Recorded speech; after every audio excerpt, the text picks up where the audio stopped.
ओम शांति। आज है 9 अक्टूबर 2021। मीठे बाबा के महावाक्य सुनेंगे। मुरली का सार है, मीठे बच्चे, मात पिता को फॉलो कर तख्त नशीन बनो। इसमें कोई तकलीफ नहीं, सिर्फ बाप को याद करो और पवित्र बनो। मीठे बच्चे, मात पिता को फॉलो कर तख्त नशीन बनो। इसमें कोई तकलीफ नहीं, सिर्फ बाप को याद करो और पवित्र बनो। प्रश्न है, गरीब निवाज बाप अपने बच्चों का भाग्य बनाने के लिए कौन सी राय देते हैं? उत्तर, बच्चे, शिव बाबा को तुम्हारा कुछ नहीं चाहिए। तुम भल खाओ, पियो, पढ़ो, रिफ्रेश होकर चले जाओ, लेकिन चावल मुट्ठी का भी गायन है। 21 जन्मों के लिए साहूकार बनना है तो गरीब का 1 पैसा भी साहूकार के 100 रुपये के बराबर है। इसलिए बाप जब डायरेक्ट आते हैं तो अपना सब कुछ सफल कर लो। गीत है, तुम ही हो माता पिता तुम ही हो। ओम शांति। गीत का अर्थ तो बच्चों ने समझा। वह भल पुकारते हैं परंतु समझते नहीं हैं। तुम जानते हो वह हमारा बाप है। वास्तव में सिर्फ वह तुम्हारा बाप नहीं, लेकिन सबका बाप है। यह भी समझने का है। जो भी सभी आत्माएं हैं, उन सभी का बाप परमात्मा जरूर है। बाबा बाबा कहने से वर्षा जरूर याद आता है। बाप को याद करने से ही विकर्म विनाश होंगे। बाप बच्चों को कहते हैं, तुम्हारी आत्मा पतित बनी हुई है, अब उनको पावन बनाना है। सभी का बाबा है तो बच्चे जरूर निर्विकारी होने चाहिए। कोई समय सब निर्विकारी थे। बाप खुद समझाते हैं, जब श्री लक्ष्मी नारायण का राज्य था तब सब निर्विकारी थे।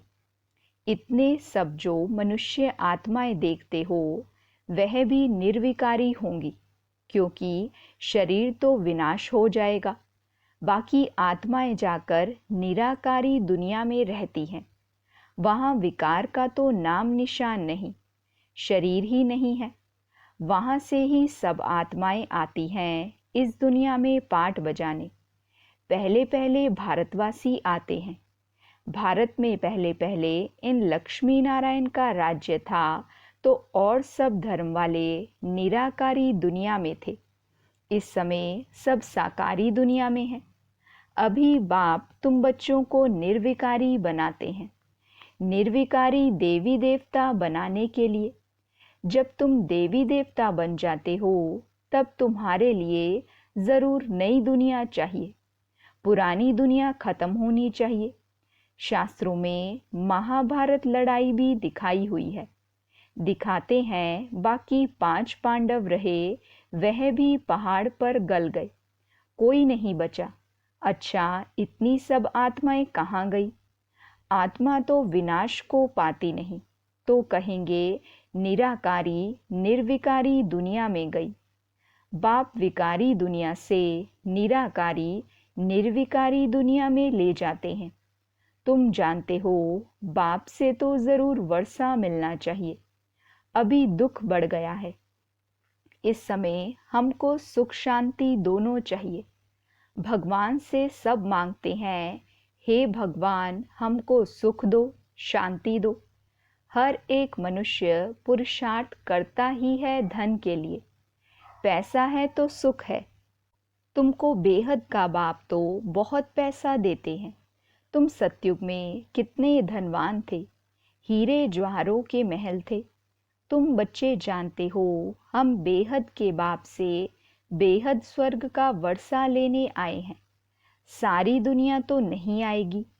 बाप भारत में ही आते हैं। भारतवासी ही इस समय नरकवासी हैं, फिर स्वर्गवासी बाप बनाते हैं। भक्ति में दुख के कारण बाप को जन्म जन्मांतर याद किया है। हे परमपिता परमात्मा, हे कल्याणकारी दुख हरता सुख करता बाबा, उनको याद करते हैं तो ज़रूर वह आता भी होगा। ऐसे ही मुफ्त में थोड़े ही याद करते हैं। समझते हैं भगवान बाप आकर भक्तों को फल देगा, सो तो सभी को देगा ना, बाबा तो सबका है। तुम जानते हो हम सुखधाम में जाएंगे, बाकी सब शांति धाम में जाएंगे। जब सुखधाम में हैं तो सुख शांति सारी सृष्टि पर रहती है। बाप का तो बच्चों पर लव रहता है ना, और फिर बच्चों का भी माँ बाप पर प्यार रहता है। यह भी गाते हैं तुम मात पिता, जिस्मानी मात पिता होते हुए भी गाते हैं तुम मात पिता, तुम्हारी कृपा से सुख घनेरे। लौकिक माँ बाप के लिए तो ऐसे नहीं गाते हैं। भल वह भी बच्चों को संभालते हैं, मेहनत करते हैं, वर्षा देते हैं, सगाई कराते हैं, फिर भी सुख घनेरे पारलौकिक मात पिता ही देते हैं। अभी तुम हो ईश्वरीय धर्म के बच्चे, वह सब हैं आसुरी धर्म के बच्चे। सतयुग में कभी कोई धर्म के बच्चे नहीं करते हैं। वहाँ तो सुख ही सुख है, दुख का नाम निशान नहीं। बाप कहते हैं मैं आया हूँ 21 पीढ़ी के लिए तुमको स्वर्ग के सुख घनेरे देने। अभी तुम जानते हो बेहद के बाप से हम स्वर्ग के घनेरे सुख पा रहे हैं। यह दुख के सब बंधन खल्लास हो जाएंगे। सतयुग में है सुख का संबंध, कलयुग में है दुख का बंधन। बाप सुख के संबंध में ले जाते हैं। उनको कहा ही जाता है दुख हरता सुख करता। बाप आकर बच्चों की सेवा करते हैं। बाप कहते हैं हम ओबीडियंट सर्वेंट हैं। तुमने मुझे आधा कल्प याद किया है, हे बाबा आकर हमको सुख घनेरे दो। अब मैं आया हूँ देने, तो फिर श्रीमत पर चलना है। यह मृत्यु लोग सब खत्म हो जाने वाला है, अमर लोग स्थापन होता है। अमरपुरी में जाने के लिए अमरनाथ बाबा से तुम अमर कथा सुनते हो। वहाँ तो कोई मरते नहीं, मुख से कभी ऐसे नहीं कहेंगे फलाना मर गया। आत्मा कहती है हम यह जड़ जड़ीभूत शरीर छोड़कर नया लेता हूँ। वह तो अच्छा हुआ ना, वहाँ कोई बीमारी आदि होती नहीं, मृत्यु लोक का नाम नहीं। मैं आया हूँ तुमको अमरपुरी का मालिक बनाने। वहाँ जब तुम राज्य करेंगे तो मृत्यु लोक का कुछ भी याद नहीं पड़ेगा। नीचे उतरते उतरते हम क्या बनेंगे वह भी मालूम नहीं रहता, नहीं तो सुख ही उड़ जाए। यहाँ तो तुमको सारा चक्र बुद्धि में रखना है। बरोबर स्वर्ग था, अब नरक है, तब तो बाप को बुलाते हैं। तुम आत्माएं शांति धाम की रहने वाली हो, यहाँ आकर पाठ बजाती हो। यहाँ से तुम संस्कार ले जाएंगे घर, फिर वहाँ से आकर नया शरीर धारण कर राज्य करेंगे। अभी तुमको निराकारी, आकारी और साकारी दुनिया का समाचार सुनाते हैं। सतयुग में थोड़े ही यह पता पड़ेगा, वहाँ तो सिर्फ राज्य करेंगे। ड्रामा को अभी तुम जानते हो, तुम्हारी आत्मा जानती है सतयुग के लिए हम पुरुषार्थ कर रहे हैं। स्वर्ग में चलने लायक जरूर बनेंगे। अपना भी कल्याण और दूसरों का भी कल्याण करेंगे। फिर उन्हों की आशीर्वाद तुम्हारे सिर पर आती रहेगी। तुम्हारा प्लान देखो कैसा है। इस समय सभी का अपना अपना प्लान है। बाप का भी प्लान है। वो लोग डैम्स आदि बनाते हैं तो बिजली आदि पर कितने करोड़ों रुपए खर्च करते हैं। बाप समझाते हैं अब वह सब है आसुरी प्लान, हमारा है ईश्वरीय प्लान। अब किसका प्लान विजय को पाएगा? वह तो आपस में ही लड़ पड़ेंगे। सभी का प्लान मिट्टी में मिल जाएगा। वो कोई स्वर्ग की स्थापना तो नहीं करते हैं, वो तो कुछ करते हैं दुख के लिए। बाबा कहते वो जो कुछ करते हैं दुख के लिए। बाप का तो प्लान है स्वर्ग बनाने का। नरकवासी मनुष्य नरक में ही रहने के लिए प्लान बनाते हैं।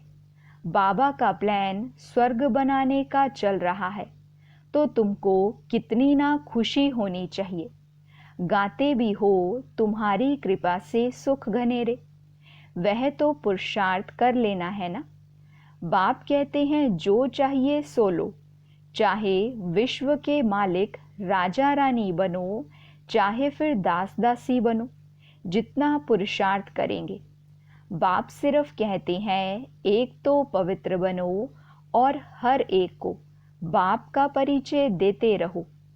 अल्फ को याद करो तो बेबादशाही तुम्हारी। बाप को याद करने में ही माया बहुत विघ्न डालती है, बुद्धि योग तोड़ देती है। बाप कहते हैं जितना मुझे याद करेंगे तो पाप भी भस्म होंगे और ऊंच पद भी पाएंगे। इसलिए भारत का प्राचीन योग मशहूर है। बाप को लिबरेटर भी कहते हैं। 21 जन्म के लिए बाप तुम्हें दुख से लिबरेट करते हैं।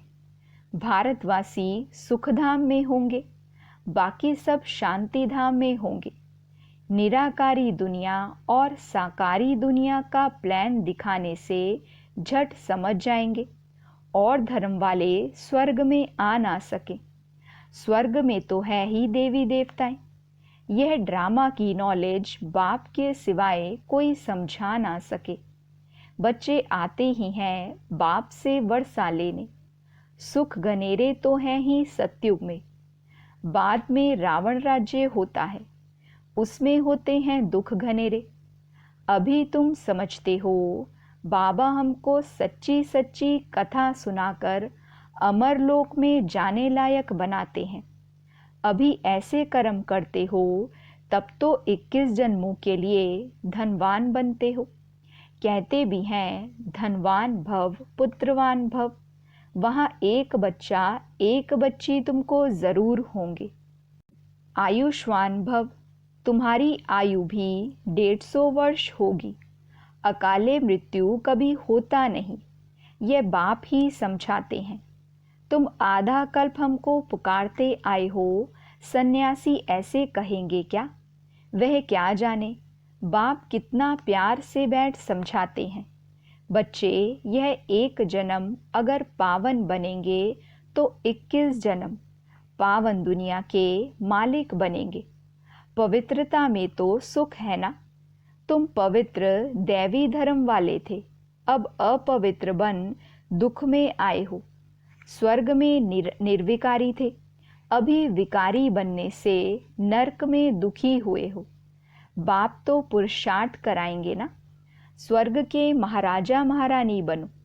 तुम्हारे बाबा मम्मा बनते हैं ना, तो तुम भी पुरुषार्थ करो। इसमें मूंझने की कोई बात ही नहीं। बाप तो किसी को पांव पड़ने भी नहीं देते। बाप समझाते हैं हमने तुमको सोने हीरे के महल दिए, स्वर्ग का मालिक बनाया। फिर आधा कल्प तुम भक्ति मार्ग में माथा घिसाते आए, पैसे भी देते आए। वह सोने हीरे के महल सब कहाँ गए? तुम स्वर्ग से उतरते उतरते नरक में आकर पड़े हो। अब तुमको फिर स्वर्ग में ले जाता हूँ। तुमको कोई तकलीफ नहीं देता हूँ। सिर्फ मुझे याद करो और पवित्र बनो। भल 1 पैसा भी ना दो। खाओ पियो पढ़ो, रिफ्रेश होकर चले जाओ। बाबा तो सिर्फ पढ़ाते हैं, पढ़ाई का पैसा कुछ नहीं लेते हैं। कहते हैं बाबा हम देंगे ज़रूर, नहीं तो वहाँ महल आदि कैसे मिलेंगे। भक्ति मार्ग में भी तुम ईश्वर अर्थ दान गरीबों को देते थे। फल भी ईश्वर देगा, गरीब थोड़े ही देगा, परंतु वह मिलता है एक जन्म के लिए। अब तो बाबा आप डायरेक्ट आए हो, हम ये थोड़े पैसे देते हैं, आप हमको 21 जन्म के लिए स्वर्ग में देना। बाप सबको साहूकार बना देते हैं। पैसे देते हो तो तुम्हारे ही रहने के लिए मकान आदि बनाते हैं, नहीं तो यह सब कैसे बनेंगे। बच्चे ही ये मकान आदि बनाते हैं ना। शिव बाबा कहते हैं मुझे तो इनमें रहने का नहीं है। शिव बाबा तो निराकार दाता है। तुम देते हो, तुमको 21 जन्म के लिए फल देते हैं। मैं तो तुम्हारे स्वर्ग में ही नहीं आऊँगा, मुझे नरक में आना पड़ता है तुमको नरक से निकालने के लिए। तुम्हारे गुरु लोग तो और ही दुमन में फंसा देते हैं, वह कोई सद्गति नहीं देते। अब बाप आए हैं पवित्र दुनिया में ले चलने, फिर ऐसे बाप को याद क्यों नहीं करते? बाप कहते हैं कुछ भी पैसा ना दो, सिर्फ मुझे याद करो तो पाप नाश होंगे और मेरे पास आ जाएंगे। यह मकान आदि तुम बच्चों ने अपने लिए ही बनवाए हैं। यहाँ चावल मुट्ठी का गायन है ना। गरीब अपनी हिम्मत अनुसार जितना देते हैं उतना उनका भी बनता है। जितना साहूकार का पद उतना गरीब का, दोनों का एक हो जाता है। गरीब के पास है ही 100 रुपया, उनसे 1 रुपया दे, साहूकार को बहुत है तो वह 100 दे, दोनों का एक ही फल होगा। इसलिए बाप को गरीब निवास कहा जाता है। सबसे गरीब है भारत, उनको ही मैं आकर साहूकार बनाता हूँ। गरीब को ही दान दिया जाता है ना। कितना क्लियर कर बाबा समझाते हैं। बच्चे, अब मौत सामने खड़ा है, अब जल्दी जल्दी करो, याद की रफ्तार बढ़ाओ। मोस्ट स्वीट बाप को जितना याद करेंगे उतना वर्षा मिलेगा, तुम बहुत धनवान बनेंगे। बाप तुमको ऐसा नहीं कहते हैं कि माथा टेको, मेले मलाखड़े में जाओ, नहीं, घर में बैठे बाप और वर्षे को याद करो बस। बाप हैं बिंदी, उनको परमपिता परमात्मा कहा जाता है। सुप्रीम सोल सबसे ऊंचते ऊंच है। बाप कहते हैं मैं भी बिंदी हूँ, तुम भी बिंदी हो। सिर्फ भक्ति मार्ग के लिए मेरा बड़ा रूप बनाकर रखा है, नहीं तो बिंदी की पूजा कैसे करें? उनको कहते भी हैं शिव बाबा। किसने कहा? अभी तुम कहते हो कि शिव बाबा हमें वर्षा दे रहे हैं। वंडर है ना, 84 का चक्र फिरता रहता है। अनेक बार तुमने वर्षा लिया है और लेते ही रहेंगे। कितना अच्छी रीति बाप बैठ समझाते हैं। अच्छा, मीठे मीठे सिकिलदे बच्चों प्रति माता पिता बाप दादा का याद प्यार और गुड मॉर्निंग। रूहानी बाप की रूहानी बच्चों को नमस्ते। हम रूहानी बच्चों की रूहानी माता पिता को नमस्ते, गुड मॉर्निंग, शुक्रिया बाबा, शुक्रिया। वहाँ मेरा भाग्य, वहाँ मेरे भाग्य विधाता बाबा। धारणा के लिए मुख्य सार है, पहली पॉइंट, मौत सामने खड़ा है, इसलिए अब याद की रफ्तार को बढ़ाना है। सत्युगी दुनिया में ऊंच पद पाने का पूरा पुरुषार्थ करना है। दूसरी पॉइंट, अपना और दूसरों का कल्याण कर आशीर्वाद लेनी है। पवित्र दुनिया में चलने के लिए पवित्र जरूर बनना है।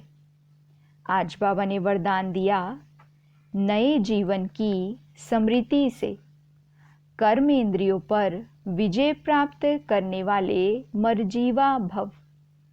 नए जीवन की स्मृति से कर्मेंद्रियों पर विजय प्राप्त करने वाले मरजीवा भव। डिटेल है, जो बच्चे पूरा मरजीवा बन गए उन्हें कर्मेंद्रियों की आकर्षण हो नहीं सकती। मरजीवा बने अर्थात सब तरफ से मर चुके, पुरानी आयु समाप्त हुई। जब नया जन्म हुआ तो नए जन्म नई जीवन में कर्मेंद्रियों के वश हो कैसे सकते? ब्रह्मा कुमार कुमारी के नए जीवन में कर्मेंद्रियों के वश होना क्या चीज़ होती है, इस नॉलेज से भी परे। शूद्रपन का जरा भी सांस अर्थात संस्कार कहाँ अटका हुआ ना हो। स्लोगन है, अमृत वेले दिल में परमात्म स्नेह को समालो तो और कोई स्नेह आकर्षित नहीं कर सकता। अमृत वेले दिल में परमात्म स्नेह को समालो तो और कोई स्नेह आकर्षित नहीं कर सकता। अच्छा, ओम शांति।